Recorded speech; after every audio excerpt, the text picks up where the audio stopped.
Hello, state readers. I'm Nikki Naik. I'm an audience engagement editor here in Columbia. Thank you so much for joining me this afternoon for this live Q&A about weather safety during the hurricane season. I'm joined today with meteorologist Nicole Steeves, who I'll bring up here onto the screen. And later on, we'll also be joined with warning coordination meteorologist John Curillo. You were so close. There's correct. A lot of silent letters. It's tough. It's tough. Okay, correct me on that one. Quagliariello. Amazing. And they're both gonna be showing us, how they keep us weather ready, and they're also gonna answer a few of our questions. So before we get started on our virtual tour, I just want to remind everyone joining us online that we do have the comment section. Readers, you are welcome to participate in that comment section and engage in conversation, and also drop questions there, and we'll do our best to get those answered live. But first, I'm gonna toss it over to Nicole. She's gonna kind of take us on a tour of the facility and just give us an inside look on how operations work in the National Weather Service Columbia facility. Yeah, so this is what we call a workstation, and every time that we come into the office, we sit down at one of these workstations, and first thing that we bring up is our AWIPS. And what that means is the Advanced Weather Interactive Processing System. I had to write it down because we almost exclusively just call it AWIPS, but this is, like I said, just our one-stop shop. It's got all the model data that we could ever need.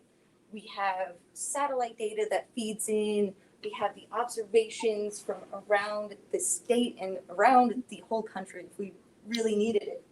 And of course, radar.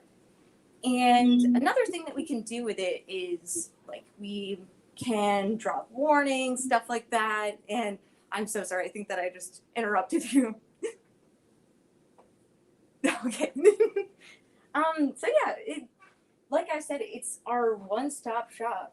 And every time that the Hurricane Center has any update to a track or a cone, then that gets sent directly to here. And that's basically just the guidance and what the experts at the National Hurricane Center think that the hurricane is going to go. But what our job is to tell people what those local effects are. How much rain we're going to get, which counties are going to have the worst gusts, and what are those going to be? And more importantly, how is that going to actually impact somebody's, home, or, even their day-to-day activities if it's a tropical storm, things like that. And so many people rely on that data, and it's the same people that we work every day with. So we work with folks like you at the state and all across the media, television broadcasters. We work with like emergency managers. So they all rely on knowing exactly what is going on here. And like I had mentioned, we also use this to make up warnings too. So say there's a tropical storm and it's heading towards our state. Well, we have to be prepared about tornadoes too, if there's any flooding, things like that. And what me or, one of the many other meteorologists here do is they will hand draw a warning. Obviously not with their fingers, but with their mouse, and then send it out. And that's what goes off that's what makes your phone go off if there is a severe weather warning, etc. So that's another thing that we could do with it. And like I said, we have that, but we also have just a regular PC, and that helps us to stay communicated with folks. It helps us to look at other data as well. So we are always looking at, say, like social media, seeing if we have any severe weather reports, because we also really need those. We need like the ground truth, not just what we can see on radar, satellite, stuff like that. And we, of course, update it in or out of severe weather too. It's always being updated.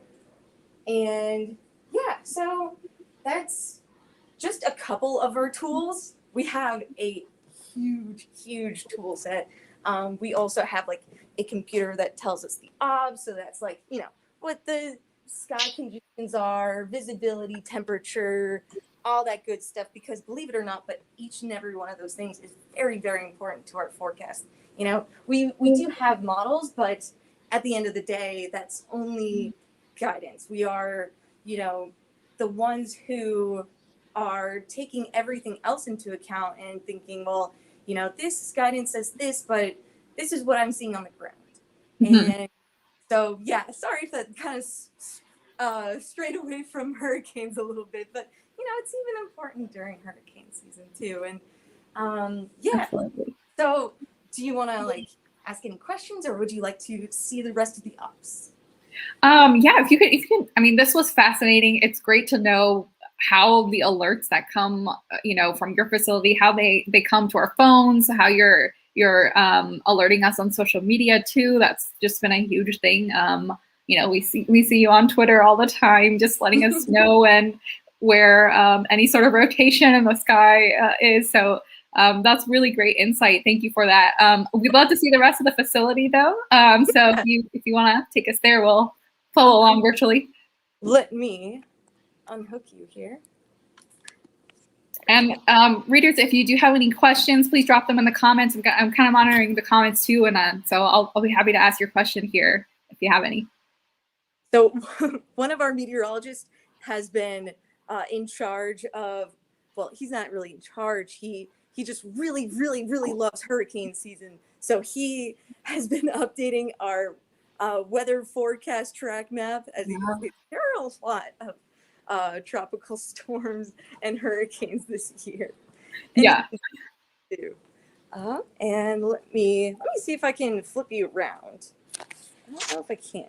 I think that I just have to stick this way. But so this, if I can get it to be straight, is our situational awareness display.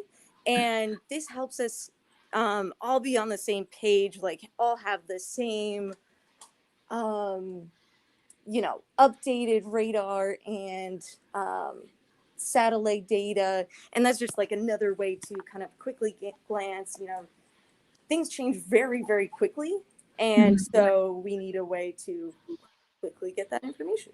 Right. So yeah, that's what we have on the situational awareness display, as well as we usually have like local news stations on, because sometimes they get updated before we do. And we need to make sure that we know, you know, what's going on the ground, you know, like we work with them really closely. And yeah, they have a little bit more viewers than we do. So they are always, you know, getting more updates than we are, basically. So yeah, we look at that. And there's quite a few workstations around here.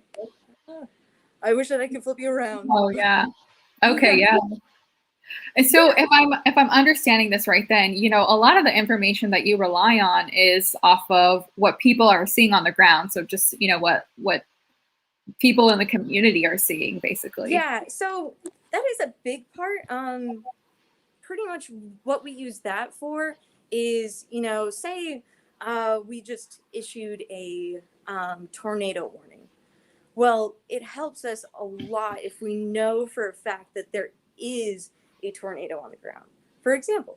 And so it helps us to know that we're, you know, kind of hitting the right things, and just makes sure that, you know, we're kind of up to speed on everything that's, you know, not really seen by radar. Because the radar it does so much, but, you know, there's nothing like having those actual ground truths. Sure. Yeah. Okay. So that's kind of it. Like, we have so many other tools, like I said, but yeah. Do you have any other questions, or did we have any other questions coming from Facebook? Not yet. No, not seeing a whole lot there. Okay. So again, if anyone watching this, if you do have a question, feel free to drop them in the comments. I'm keeping an eye on them here. But I did ask readers earlier, and colleagues too, what questions they had for you and your team. So maybe we just kick it over to the Q&A portion and bring in John. Yeah, sounds good. Okay. Let me go ahead and add into the stream. Hey, John. Hey, how are you? Good. How are you? Good, thank you. Okay, so I have a few questions, and again, before I get started, drop your questions in the comments, readers. But I'm going to get started with some of the questions that I do have beforehand. And Nicole, I think you'll be leaving us now before we get started. Yes, I do. Okay, well, thank you for joining us. It was great to have your insight, and that tour was really, really exciting. So thank you for that. Thank you. All right, let's kick off this Q&A portion, John. So I want to just start off. So, right now it's still hurricane season technically. What are the 3 most important things a person should know when it comes to hurricane safety? Yeah, that's a really good question. I think, one, know your risk. Hurricanes don't just happen along the coast. It's not a coastal problem. Ask yourself, are you in an evacuation zone? Is your home, workplace, or maybe the commonly traveled roads that you take subject to flooding? Are there large trees in your property that could fall in your home in strong winds? Are you in a mobile home, and is there, at a greater risk for tornadoes? So, just kind of know your overall risk, first of all. Second, I would say, have an emergency plan in place. Know where you're going to go if you're in an unsafe location or if you're told to evacuate. If you're staying at home, have an adequate supply of non-perishable food and water, extra batteries, maybe a weather radio. Just as examples, be prepared to sustain yourself without outside assistance for several days or longer. Look what's going on down in Louisiana. They're without power for weeks. So, you have to be prepared for a long duration outage of water and electricity and things like that. And finally, protect yourself. Stay inside a well-constructed building. Want to stay away from windows and doors. Be alert for tornadoes and flash floods. These can happen quickly without advance warning. Be careful not traveling across flooded roadways or venturing outside if conditions aren't safe. So I'd say those probably are the biggest things that you'd want to do when it comes to hurricane safety. Okay, it's good to know, good insight, and it kind of leads into my next question. So, this season we've seen a lot of tropical storms. That's not a reason for people to let their guards down in any way. Are they just as important as hurricanes, and why? They are. In fact, some of the bigger storms, the impact of it have actually been tropical storms and not hurricanes, because the intensity of the storm, whether you're talking a tropical storm or a Category 1, Category 3, Category 5 hurricane, that really just comes down to wind speeds. That's what we're looking at there, right? It has nothing to do with the size of the storm, how large it is, how small it is.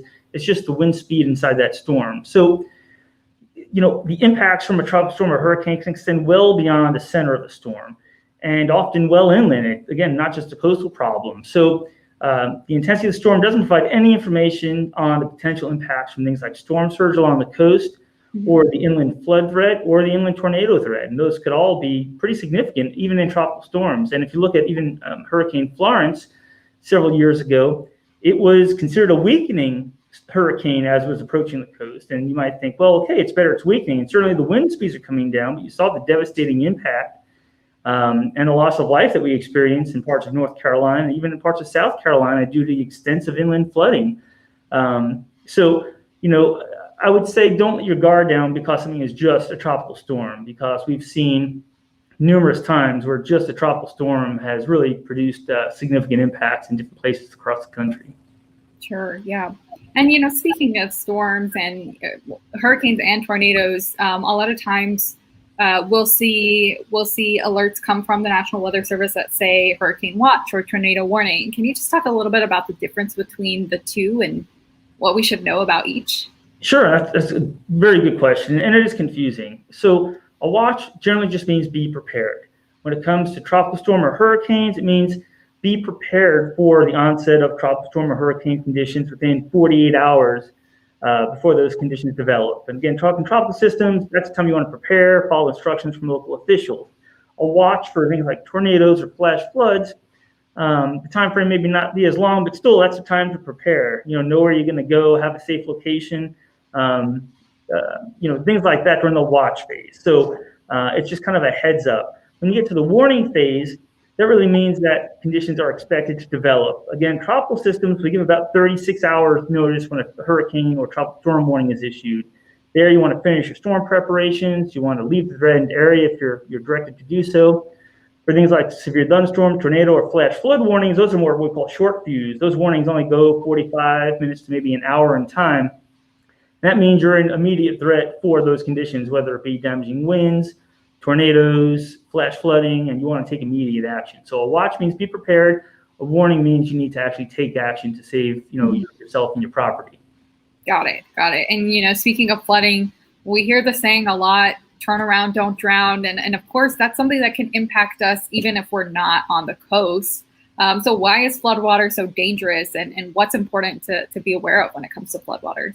Sure. Floodwaters can be very deceiving when you see them on the roadways. For example, just 6 inches of moving water can knock you down, and just 1 foot of moving water can sweep your vehicle away. It doesn't take a whole lot of water to do it. Oftentimes, roads might be covered, and you don't know if the road is still there underneath those floodwaters.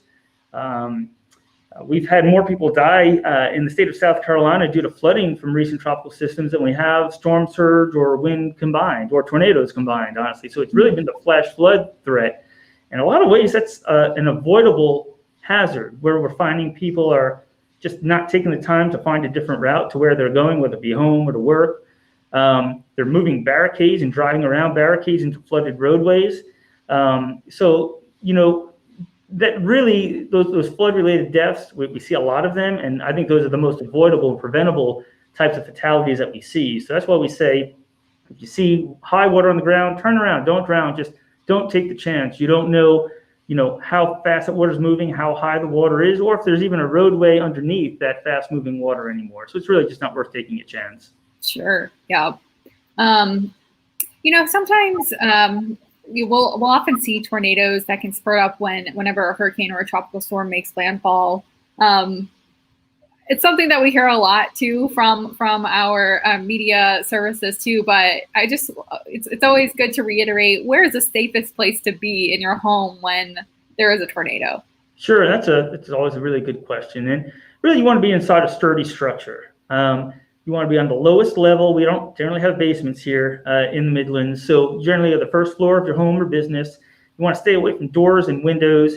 Really the key is to put as many walls between you and the outside as possible. And that's going to be the safe location. So if you're home, it might be an interior closet or bathroom is really where you'd want to go. You want to find maybe something to protect your head with. It might be a helmet or something else to kind of shield your head from any kind of falling debris. We will say anyone in mobile homes, it's not a safe place to be when there is a risk for tornadoes. Mm-hmm. What you really want to do is find a safe location to go before that threat of tornadoes increases. You'll find that sturdy structure, maybe a friend or a neighbor's home, somewhere you can go where it's a little bit safer. But those are generally the tornado rules of thumb. I will say tropical tornadoes tend to be relatively weak, but very quick to spin up. We don't see these tornadoes lasting on the ground a long time. So you actually might have little notice that there might be a tropical tornado coming through. And you also have to assess, sometimes you might have flash flooding and a tornado threat. So you really have to make sure you're seeking shelter in the safest location, but not putting yourself at risk for any kind of flooding. So, right. Really at that time, know what your immediate threat is and take the appropriate action. Got it. Yeah. This one is more for all the pet families. Any pet lovers out there, where is the best way, or what are the best ways to prepare for bad weather if you have dogs or cats? And this question was actually asked by our South Carolina opinion editor, Trudy. So I'd like to know, how do we keep our pets safe? Yeah, pets they're part of our families, right? And we want to make sure they're just as safe as anyone else. So One thing you'd want to do is evacuate with your pet outside the evacuation zone if you're told to do so, if you're in an evacuation zone. Hey, if you're just talking severe weather, maybe you're at home and there's a tornado warning or a flash flood warning, if they're outside, bring them inside. Put them with you in a safe location inside your home. If you are evacuating or leaving to a safer location, have a cage or a carrier for each of your pets. You'll need that. You'll need to contain them wherever you end up going. A lot of counties in the state might have emergency shelters that allow pets to come in there. So research that ahead of time. So don't feel like you have to leave your pet at home. If you are evacuating, you might actually have a shelter you can take them to. But ultimately, instead of shelters, if you can, are there maybe boarding facilities inland, pet-friendly hotels, or maybe homes of family or friends that you could take your pets to? And that would be a really good option as well. And of course, wherever you go, you want to make sure you have the records for your pets. Make sure they had all their necessary shots and things like that might be required. So again, just a little planning ahead of time, and it's easy to ensure your pets will be safe as well. Okay. So this one is a little more around climate change, and I apologize if it's getting a little dark here. There's actually a storm moving in right now, so that's my sunlight is going away a little bit. But so this one is a little bit on climate change, and I'm curious to know, is climate change affecting the severity of storms that we're seeing in South Carolina and along the coast? And what's your thoughts there? Sure. Well, our parent agency, the National Oceanic Administration, does a lot of work in climate science. And really what we're finding is climate change is making extreme weather more likely. The research is showing that climate change has made extreme events more likely, more intense, longer lasting, and larger in scale maybe than would have been without climate change. When it comes to tropical storms or hurricanes, what we're finding is the warmer atmosphere with the heating that's taking place, the atmosphere holds more water. So a tropical system can actually produce more rain than they have in the past. Another example would be sea level rise. And we're seeing it all the time, sea level rise. Places like Charleston, and the frequency of coastal flooding has just really increased significantly in the past 10 to 15 years. So with that sea level rise is a greater threat for storm surge impacts, because that coastal inundation can reach farther inland now due to the higher water levels. So climate change is having an impact on what we see in these storms, and it's something we really should try our best to prepare for and make sure we're being smart in terms of where we're building and are we generally safe from any kind of impacts from these storms and hurricanes and things like that. Sure. Okay. Well, I just have a couple more questions left, since I know we're cutting it a little close to time. So today is technically the first day of fall, correct? Yeah. But it doesn't mean that hurricane season ends. Hurricane season doesn't end until November 30th, according to the books. And of course, there are scientific reasons that I'm sure you'd be able to explain there too. But even now in late September, we're seeing that the Atlantic coast is still relatively active. And as it gets closer to winter, we know that rain doesn't stop either. So what sort of severe weather should we be looking for this winter, or should we be?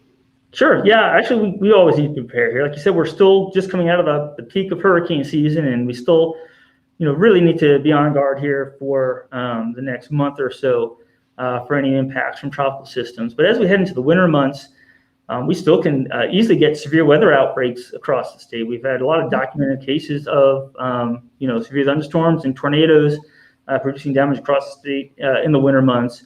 Of course, winter weather becomes an impact. We haven't seen much snow here in the Columbia area in quite some time, but we know we're susceptible to winter weather, and especially ice storms. Those can be really devastating. The ice takes down trees and power lines and can leave us without power for days or potentially weeks at a time. So, things like that, obviously the travel hazards and everything else maybe that we experience.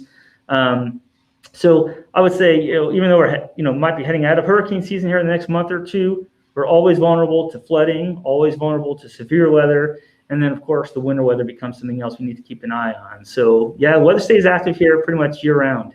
Yeah, it seems so. I'm actually originally from Arizona, and so rain year round is something new to me that I've seen over the past few years that I've been here. So Yeah, it's definitely something to be alert for. And my last question is, if someone wants to get more information or just access to more resources for weather safety, where would you recommend they go to?